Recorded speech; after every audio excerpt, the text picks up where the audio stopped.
Boa noite a todos, que a paz seja convosco. 1 Coríntios 6:19.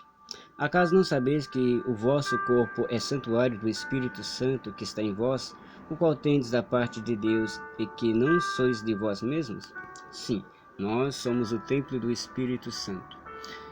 Na verdade, o ser humano, né, ele é a casa de Deus, tá? O próprio Jesus fala que nós somos a casa de oração, né?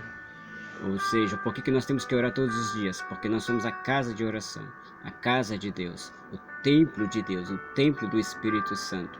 Aquele templo pelo qual Deus mandou construir, né, que é o templo de Salomão e o outro primeiro templo e tal, aquilo foi apenas uma réplica, tá, do corpo humano, uma réplica do ser humano, porque ele está dividido, o templo ele é dividido em três partes, né, o Santo dos Santos, o Santo Lugar e o Arraial, né? Ali onde é que eram feitos os sacrifícios e tal. Enfim, eu não vou entrar em detalhes agora nisso.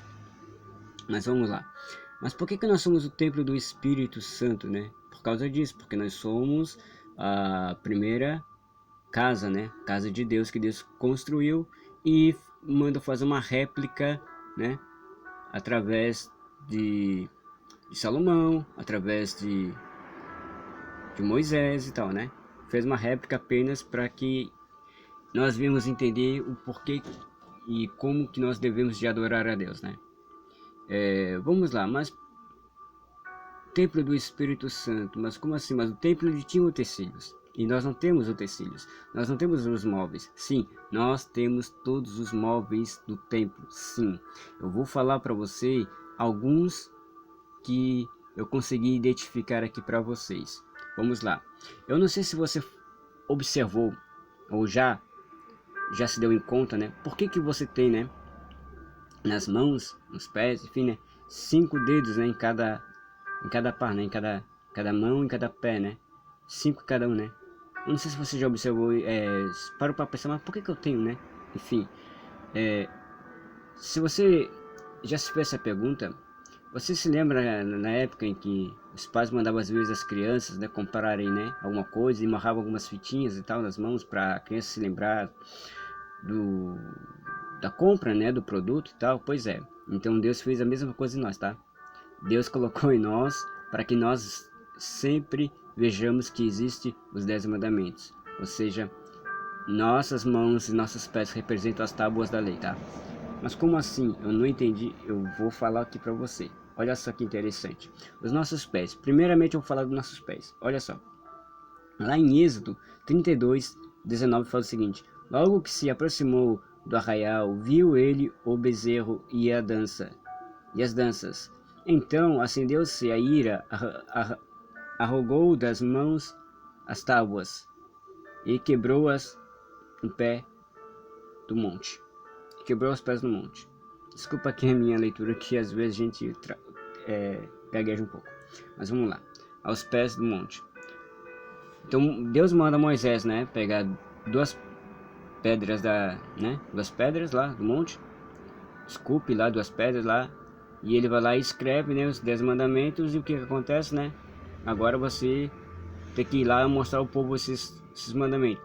Só que o que significa aí, o que acontece, né? O povo começa a pecar contra Deus sem antes conhecer os mandamentos. Aí Moisés descendo, vendo isso, ele pega o quê? Com a ira, né? Com a fúria que ele viu aquilo tudo, né? Ele pega as placas da lei e joga os pés do monte. Então vai lá e quebra os pés do monte. Você está entendendo? Ou seja, são duas placas. Cada placa havia 5 mandamentos. Então, que eram os 10 mandamentos na realidade, né? Então vai lá e pega as duas placas e joga aos pés do monte. É por isso que nossos pés, eles são cobertos. É por isso que a gente sempre usa uma sandália, ou um sapato, ou uma meia. Estão sempre cobertos. Mas aí não ficou por aí. Aí o que aconteceu? Deus manda Moisés construir novamente as placas da lei. Lá em Êxodo 34:4 fala: lavrou, pois, Moisés 2 tábuas de pedra, como as primeiras, e levando-se pela manhã, de madrugada, subiu ao monte Sinai, como o Senhor lhe ordenará, levando nas mãos as 2 tábuas de pedra. Ou seja, né? Agora, o que Moisés faz? Pega novamente duas placas, as iguais às mesmas que ele tinha feito antes, e agora dessa vez essas são válidas, né? Então por isso que cada mão que nós temos aqui são 5 dedos, para que eu e você venhamos nos lembrar dos 10 mandamentos. Primeiro, segundo, terceiro, quarto, quinto, sexto, sétimo, oitavo, nono e 10 mandamentos. Agora eu vejo nas minhas mãos, né, as leis de Deus, os mandamentos do Senhor. E interessante, né, que toda vez que eu levanto as minhas mãos aos céus, eu estou fazendo o que Moisés sempre fazia, levantava ao povo e mostrava as leis do Senhor. Ou seja, eu levanto as minhas mãos aos céus e digo ao Senhor: aqui estão os teus mandamentos, aqui estão minhas mãos limpas, os mandamentos do Senhor. Interessante que as tábuas eram, né, 2 tábuas, nós temos 2 mãos, eram achatadas, veja só, achatadas, e cada tábua havia 5 mandamentos. Nós temos 5 deles em cada mão, né? Enfim, e outra coisa que as tábuas, né, os 10 mandamentos, né, que Deus havia dado a Moisés ali, eles eram guardados onde? Na Arca da Aliança. Aqui, ó. E onde é que é a Arca da Aliança? A Arca da Aliança, ela fica no nosso coração. Mas como assim? Eu não entendi. Vejamos. Primeiramente que a Arca da Aliança está escrita lá em Êxodo 25, 10, 21. Vamos lá.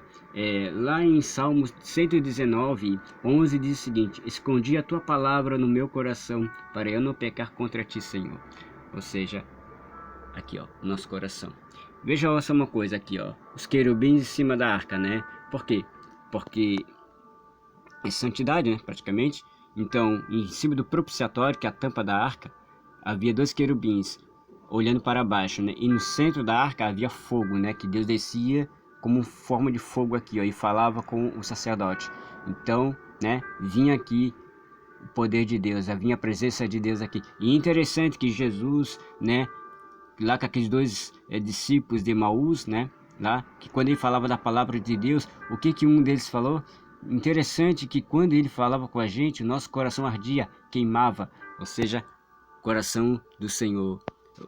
O nosso coração representa a Arca da Aliança, tá entendendo? Ou seja, veja aqui, ó, os tubos em cima, como se fossem os querubins, porque existe um vermelho e um azul, são 2 tubos, como aqui havia 2 querubins, e nós também temos, né, essas veias aqui, praticamente as tubulações aqui, que representa os querubins, essa parte aqui representa o propiciatório, e essa parte aqui a Arca da Aliança. Mas interessante, como assim? É porque dentro do coração é que nós guardamos tudo, nosso sentimento, tudo que nós somos, tudo que nós temos dentro do coração. Mas nós colocamos as nossas mãos aonde? No peito. Para quê? Para que a mesma coisa que eles faziam antigamente, guardavam os mandamentos dentro da Arca da Aliança. E dentro da Arca da Aliança havia o cajado e havia o maná. Ou seja, o maná representa a palavra de Deus, a semente, a palavra. E o cajado representa a autoridade. A palavra de Deus tem poder, a palavra de Deus tem autoridade. Mas interessante é que quando eu pego os 10 mandamentos e guardo no meu coração, é a mesma coisa que eu estou guardando tudo o que Deus colocou em minha vida, a autoridade, o poder. Tudo que eu tenho, eu coloco no meu coração, no altar de Deus. É por isso que na minha mão existe essa forma aqui, que parece um M, né? Que na verdade tem 4 pontas como o altar de Deus. Ou seja, primeira ponta, segunda ponta, terceira e quarta ponta. Porque no altar de Deus havia 4 pontas do altar. E se eu pegar as 2 mãos e juntar e unir elas, você vai ver que existe o quê? Um coração no meio delas, ou seja, os 5 mandamentos aqui, como esses mais 5 representam 10 mandamentos guardados dentro do coração, que lá em Salmo 119 fala: escondi a tua palavra no meu coração para eu não pecar contra ti. Que Deus te abençoe, te guarde, te dê a paz. Amém? Então fique tranquilo que a Arca da Aliança está dentro do teu coração e você é o templo do Espírito Santo de Deus. Você é a casa de Deus. Nada foi em vão. Tudo que Deus fez na Bíblia está correto, está certo, porque ela é real, é verdade, e ela existe, e você é o templo do Espírito. Amém.